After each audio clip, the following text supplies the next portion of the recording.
নমস্কাৰ, মই মণি। মই আপোনালোক সকলোকে মোৰ পাকঘৰলৈ স্বাগতম জনাইছোঁ। আজি মই বনাম চিকেনৰ একেবাৰে সহজ এটা ৰেচিপি, য'ত মই কোনো ধৰণৰ মছলা ব্যৱহাৰ নকৰোঁ। এই ৰেচিপিটো বনাবলৈ একেবাৰে সহজ আৰু সময় অতি কম লাগে। ইয়াৰ বাবে মই লৈছোঁ ভালদৰে ধুই লোৱা চিকেন। চাব যাতে চিকেনখিনিত পানী থাকি নাযায়। মই দিছোঁ ইয়াত অকণমান প্ৰয়োজন অনুসৰি হালধি, অকণমান জলকীয়া গুড়ি আৰু সোৱাদ অনুসৰি নিমখ। আৰু মই ইয়াত দিম অকণমান মিঠাতেল। আৰু মই এতিয়া এইখিনি ভালদৰে মিহলাই ল'ম।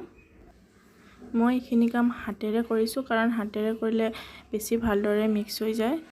চাব যাতে নিমখ হালধিখিনি ভালদৰে মিহলি হৈ যায় আৰু ধুনীয়া এটা কালাৰ আহে। চিকেনখিনি ভালদৰে মেৰিনেট হৈ গৈছে।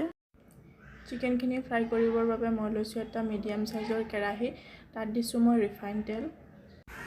তেলখিনি গৰম হোৱাৰ পিছত মই এপিচ এপিচকৈ চিকেন দি দিছোঁ।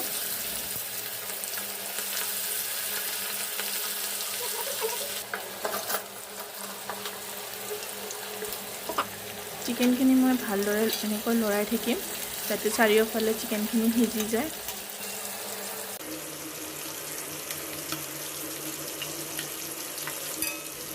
মাজে মাজে এনেদৰে ওলটাই দিম।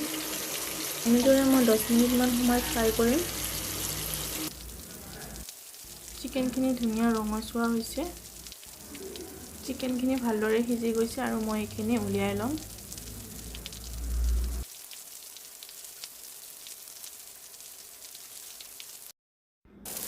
বাকী থকা চিকেনখিনিও মই একেধৰণে ফ্ৰাই কৰি ল'ম। এয়া আজি recipe chicken dry fry ready হৈ গ'ল। ভিডিঅ'টি চোৱাৰ বাবে ধন্যবাদ। ভিডিঅ'টি চাই ভাল পালে লাইক, কমেণ্ট আৰু ছাবস্ক্ৰাইব কৰিবলৈ নাপাহৰিব।